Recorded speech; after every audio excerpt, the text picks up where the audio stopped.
Guerre, stress géopolitique au Moyen-Orient, la chute de l'or en bourse, la chute des métaux précieux en bourse, or et argent, depuis le début des opérations militaires du 28 février dernier. Cette chute est-elle une opportunité? Le cours de l'or a-t-il perdu son aspect refuge face au stress géopolitique? La réponse est non. Alors pourquoi a-t-il baissé? Eh bien, il a baissé parce qu'il a perdu des moteurs haussiers essentiels que je vais vous expliquer. Alors la question est, est-ce une opportunité? Peut-on revenir à l'achat? Quand revenir à l'achat sur le plan des fondamentaux sur l'or? Quand revenir à l'achat sur le plan technique sur le cours de l'or? Et quid de l'argent qui, lui, est en forte chute depuis son record établi à 120 $ au mois de janvier dernier. Chers amis, dans cette vidéo, je vous explique tout et je vais vous rassurer sur le statut de l'or, qui était, rappelez-vous, fin janvier, en bulle spéculative. Rappelez-vous la vidéo que je vous ai proposée fin janvier, les verticalisées haussières ne sont pas tenables, mais il est vrai que là, la doxa est surprise, puisque tout de même, depuis le début du conflit, c'est sans appel. Même Bitcoin, c'est dire, a fait mieux, même beaucoup mieux que le cours de l'or depuis le début du conflit. L'énergie est tout en haut, les métaux précieux sont tout en bas, et autant vous dire que ceux qui ont acheté les métaux précieux en janvier, dans l'euphorie extrême, disant partout que ça allait à 10 000 $, ne comprennent pas pourquoi, alors que c'est la guerre, alors qu'il y a un risque systémique, ces deux marchés drop. Chers amis, guerre, la chute de l'or est-elle une opportunité? Et idem, la chute de l'argent est-elle une opportunité? Si oui, quand revenir à l'achat? Bienvenue, nouvelle édition du Fast and Forex.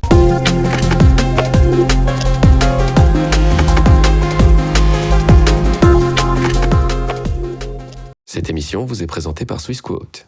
Le contenu de cette vidéo ne constitue en aucun cas un conseil financier. Merci à tous. Guerre au Moyen-Orient, la chute de l'or et de l'argent en bourse est-elle une opportunité? Chers amis, c'est parti, je déclare la nouvelle session du Fast and Forex ouverte par... Oh, qu'est-ce que c'est que ça? Et oui, métaux précieux, la verticalité boursière est intenable. Vidéo de fin janvier. Alors, il est vrai que les métaux précieux avaient déjà enregistré début février un violent rejet baissier, tout simplement après avoir atteint les objectifs de cours majeurs depuis le 28 février. Autant vous dire que dans les 2 jours qui ont suivi le déclenchement des opérations militaires le 28 février dernier, l'or et l'argent ont progressé, avant tout de suite de rentrer dans une phase de chute prononcée, violente, avec des performances qui sont désormais largement baissières depuis le début du conflit. Et beaucoup estiment que l'or, ça y est, c'est fini, ce n'est plus un actif refuge. J'ai même lu un article sérieux sur Bloomberg disant que l'or était désormais un actif risqué en bourse. C'est vraiment n'importe quoi. Non, moi je vous le dis, l'or est toujours l'actif favori historique des investisseurs institutionnels face au stress géopolitique. Alors, pourtant, la réalité montre le contraire depuis le 28 février. Oui, mais la tendance de l'or, heureusement, il y a fin du heureusement qu'elle ne se résume pas à un seul moteur. Rappelez-vous la métaphore que je vous avais proposée de l'avion de ligne. Fin janvier, vous expliquant que l'or était un avion équipé de 4 gros moteurs. Et qu'arrive un moment, vous connaissez le principe, un avion peut voler avec 2 moteurs sur 4. Mais il va perdre de l'altitude, temps de redémarrer les moteurs. Bon, si on peut les réparer en vol, bien sûr. Bref, bon, on s'arrête là avec la métaphore aérienne. L'or a perdu des moteurs. Mais le moteur géopolitique, lui, il est allumé depuis très longtemps. Et il est fortement allumé à fond, à plein régime, depuis l'invasion russe en Ukraine en février 2022. Ce moteur est toujours allumé. Par contre, d'autres se sont sérieusement éteints. Et c'est ce dont nous allons parler dans cette nouvelle édition du Fast and Forex. Et ça répond à toute la question. La question, faut-il revenir à l'achat sur le cours de l'or? Écoutez, la réponse est simple. Elle est d'abord fondamentale. Oui, si les moteurs se rallument. Du coup, la vraie question est, quels sont ces moteurs? Et c'est facile à suivre. Les moteurs qui se sont éteints, je vais vous montrer, ça se suit en temps réel tous les jours. Il n'y a qu'à regarder quand est-ce qu'ils se rallument. Et dès qu'ils se rallument, boum, vous repayez de l'or. Voilà, tout simplement. Alors après, bien sûr, avec ces moteurs fondamentaux, on va associer les enseignements de l'analyse technique. L'idée, c'est d'attendre un super support, un support vraiment majeur, et une fois que le marché se pose dessus, de vérifier que les moteurs fondamentaux se rallument. En tout cas, l'or reste l'actif favori en cas de stress géopolitique. Cette situation-là n'a pas changé. Elle existe notamment depuis 2022.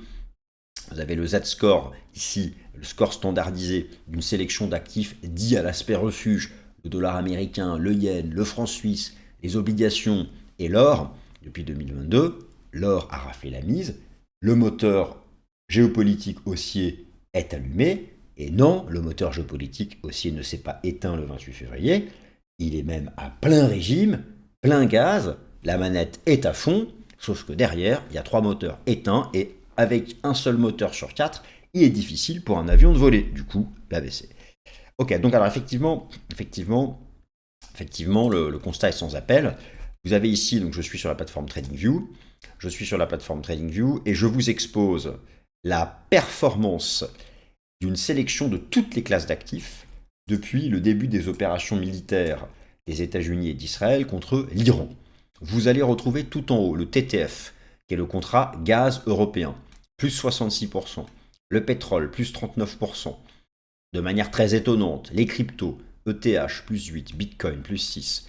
Et ensuite, toute la panoplie des indices boursiers et les obligations qui baissent entre moins 3 et moins 10. Et alors, incroyable, l'or, moins 12, l'argent, moins 20. Autant vous dire que vous revenez dans le passé avec une machine à voyager dans le temps, et vous dites à quelqu'un le 27 février, attention, demain les États-Unis et Israël partent en croisade militaire contre l'Iran, je suis sûr que le 27 février, ce monsieur que vous croisez dans le passé, il achète de l'or.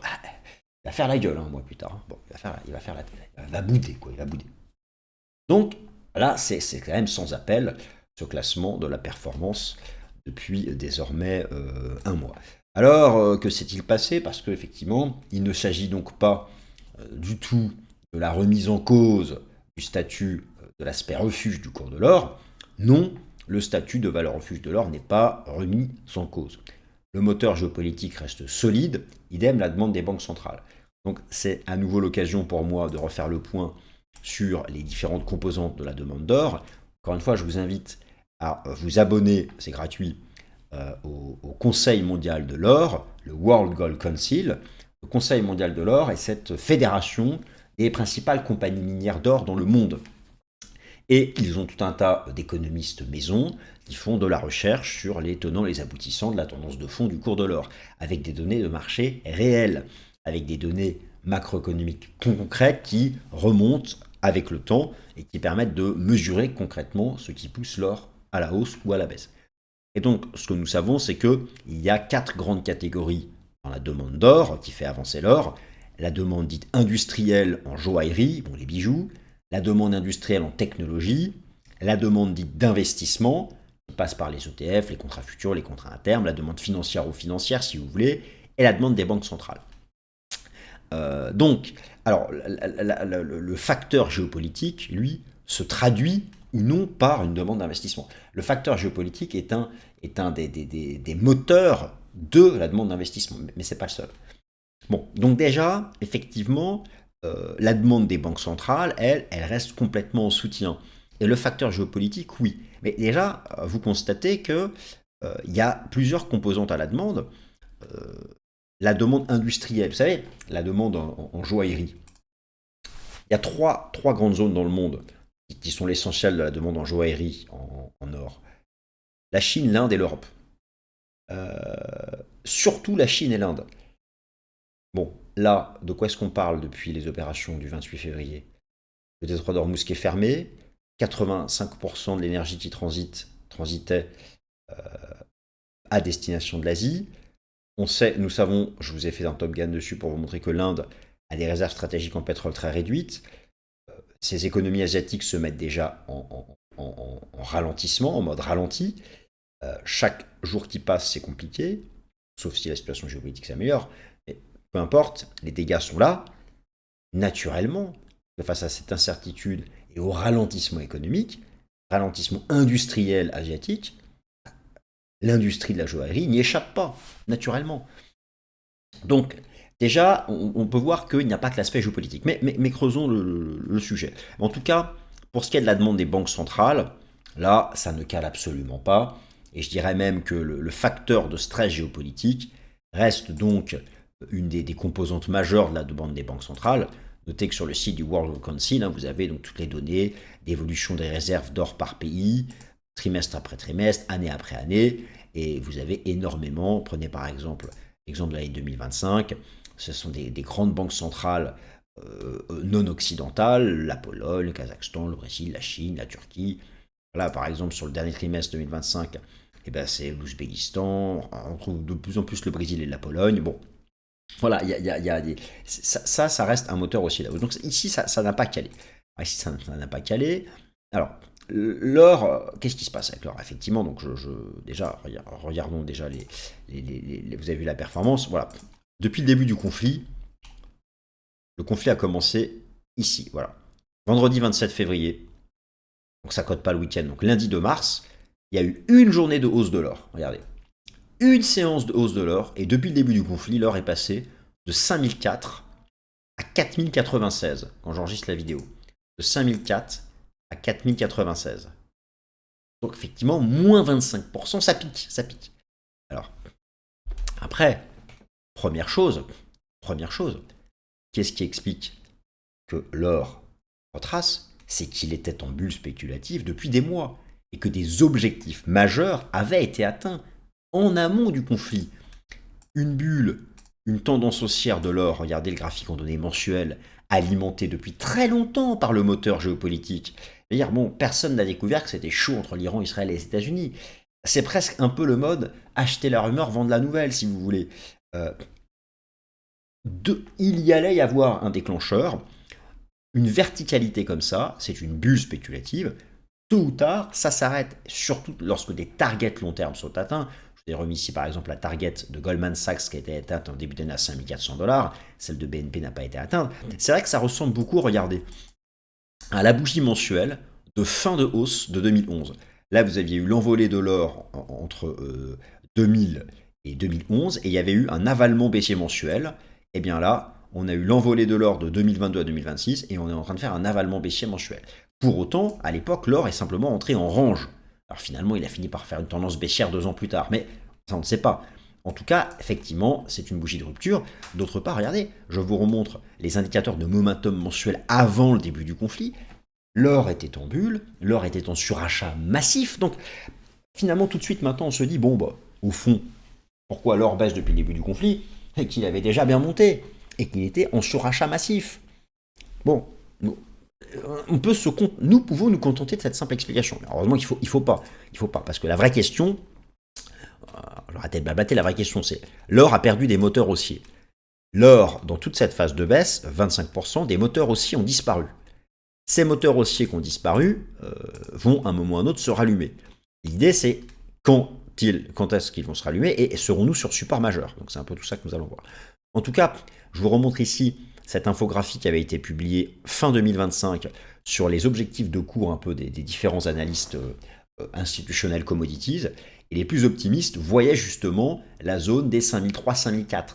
Donc au fond, l'or, avant le début du conflit, avait déjà atteint les objectifs de cours les plus optimistes pour cette année. Donc ça, c'est une première raison. L'or était en bulle spéculative. Là, je vous remontre en 2025, l'or avait écrasé tout le monde. Voilà, à un moment ou à un autre, c'est logique aussi. Vous savez, face à l'incertitude géopolitique, il y a mieux que l'or, c'est être en cash. Et je vous ai montré dans le Top Gun que la part du cash chez les gérants est en train de remonter. L'or, là, qui est vendu depuis le début du conflit, c'est aussi parce qu'on repasse en cash. Voilà. Donc, il ne faut pas oublier aussi l'arbitrage entre la liquidité et le cash. En tout cas, bon, on peut se dire que l'or était déjà en surachat et qu'il corrige pour ça. En fait, mais bon, c'est pas ça. La vraie raison, c'est qu'il a perdu des moteurs aussi. Donc, je reprends ma métaphore de l'avion. J'aime bien cette infographie qui a été proposée par le World Council et qui un peu donne un poids relatif aux différents moteurs. Le moteur géopolitique, vous voyez qu'il le quantifie comment? 8 sur 60. Donc, eux, ils quantifient le moteur géopolitique comme ayant un impact de 8 sur 60.